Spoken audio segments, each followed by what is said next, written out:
Exercise 2.5 second term. First term A and common difference D are given below. So first term common difference கொடுத்தாங்க.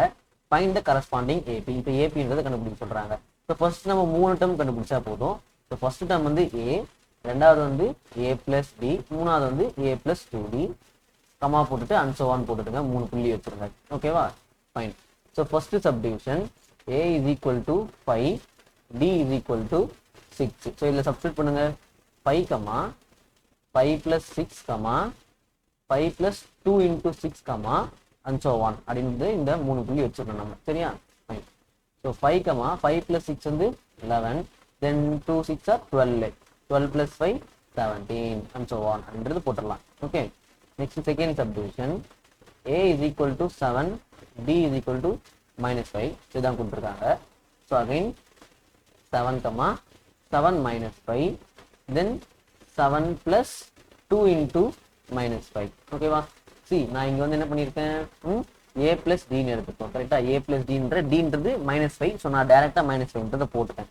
இங்க அடுத்த time எப்படி இருக்கு, A plus 2D ன்னு இருக்கு. So அதனால 7 plus 2 into minus 5 அப்படின்றத போட்டிருக்கோம். ஓகே. ஸோ 7 minus 5 என்ன, 2. Then this is 7 plus 2 into minus 5, which is minus 10. ஓகேவா? And so on அப்படின்றத போட்டுருக்கோம். Okay. So 7, 2, minus 3, and so on. இதுதான் கொடுத்துருக்க AP. Then A is equal to 3/4, D is equal to 1/5. 1/2. So A is equal to 3/4, D is equal to 1/2. So first term 3/4, அதை அப்படியே போட்டுடலாம். Second term 3/4 plus 1/2, third term 3/4 plus 2 into 1/2. Okay. First term 3/4 அப்படியே வந்துடும். Next இங்கே LCM எடுக்கணும். நம்ம என்ன பண்ணணும், எல்சிஎம் எடுக்கணும். ஏன்னா இங்கே டினாமினேட்டர் சேம் இல்லை. இங்கே 4 இருக்குது, ஆனால் இங்கே 2 தான் இருக்குது. ஸோ இப்போ டினாமினேட்டர் சேம் பண்ணுறதுக்கு நான் இங்கே என்ன பண்ண போகிறேன், இன்டூ 2 டிவைடட் பை 2 பண்ண போகிறேன்.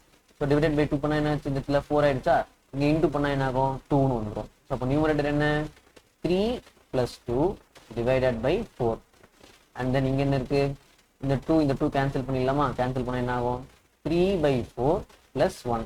Okay. So then this is 3/4, this is 5/4. ஓகேவா? 3 plus 2, 5/4. இப்போ இந்த 4 என்ன பண்ணுவோம், இந்த இடத்துல கிராஸ் மல்டிப்ளை பண்ணுவோம். So 4 1 4, 4 plus 3, 7. So 7/4 and so on அப்படின்றத போட்டுக்கலாம். புரிஞ்சுதா?